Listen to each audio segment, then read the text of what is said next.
Earlier this year, when the pay review bodies were recommending a crappy real terms pay cut for public sector workers, the government, unable to contain its excitement, fell over itself to accept the recommendations in full, and it couldn't wait to tell the public. When it comes to the issue of pay, we have accepted in full the independent recommendations of the pay review bodies. We accepted in full the recommendations of what is an independent process, the pay review body process. The government has entirely accepted, the independent pay review bodies' recommendations. But now, when the same pay review bodies recommend a slightly higher crappy real terms pay cut than the government would have liked, we hear this. Now, trade unions have criticised reports that the government could overrule recommendations from the independent bodies that advise on public sector pay. It comes after the Times reported that pay rises of 6% could be blocked because of fears that they would add to inflation. Well, absolute bollocks to that.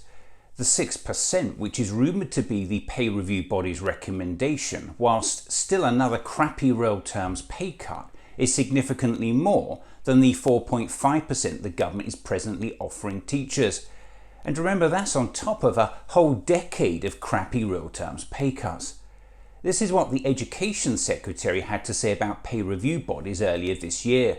Well, what we do is, obviously, the independent pay review body looks every year. Independent? Is it independent? It is independent, yeah. What we will do is we'll go to the independent pay review process. Obviously, there's the independent review bodies. You know, our door is always open, but right now, But it's not if you're sending them to the pay review body. Well, that's the process that we're in place. So, you know, it makes sense now that we both, you know, sort of put our evidence in, and then an independent person looks at all of that, and then we'll come up with their recommendations. The independent pay review body, I've already given my evidence to the independent pay review body. And when those pay review bodies recommended another crappy real terms pay cut the government actually liked, she couldn't wait to tell MPs this. And of course we have an independent pay review body, and this year we did fully accept all of their recommendations in full. Even worse, to justify its position, the government is willing to deliberately mislead the public. Strike action is holding back growth. It's also leading to cancelled operations and school closures. When will you resolve these disputes? We want to resolve the public sector strikes as quickly as we can. We're prepared to be completely reasonable. We will talk about anything except measures that will entrench high inflation. Look, the most important thing we can do to help people is to control inflation. We've got to reduce inflation. That's what's making life difficult for nurses and for everyone else in the country.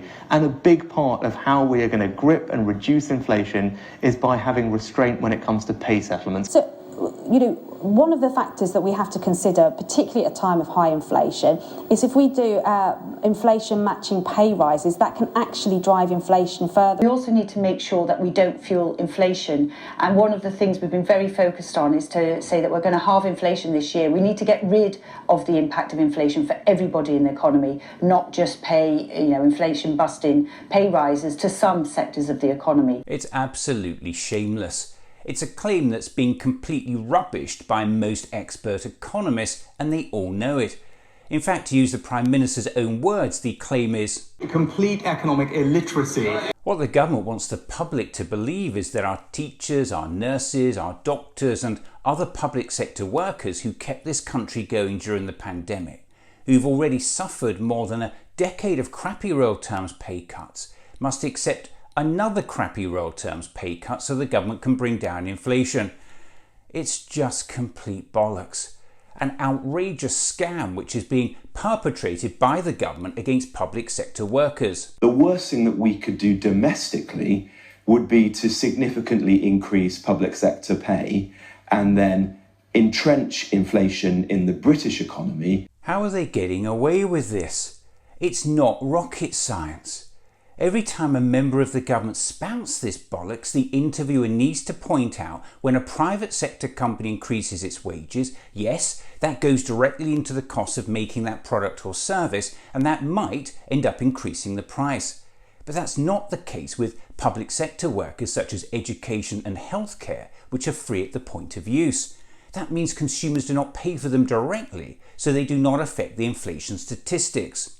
I think people need to recognise the economic context we're in, and I'm going to make the decisions that are the right ones for the country. That's not always easy, people may not like that, but those are the right things for everybody, that we get a grip of inflation, and that means the government not excessively borrowing too much money and being responsible with public sector pay settlements. That's what I'm going to do. It's just shameless. And let's also not forget that according to the International Monetary Fund, it was rising corporate profits which were the largest contributor to Europe's inflation over the past 2 years, as companies increased prices by more than the spiking cost of imported energy. So just when the government should be targeting corporate greed, this shameless bunch of truth twisters want the public to believe giving nurses and teachers a slightly higher than usual, crappy real terms pay cut would drive and embed high inflation. Again, using the words of the Prime Minister, that argument is complete economic illiteracy.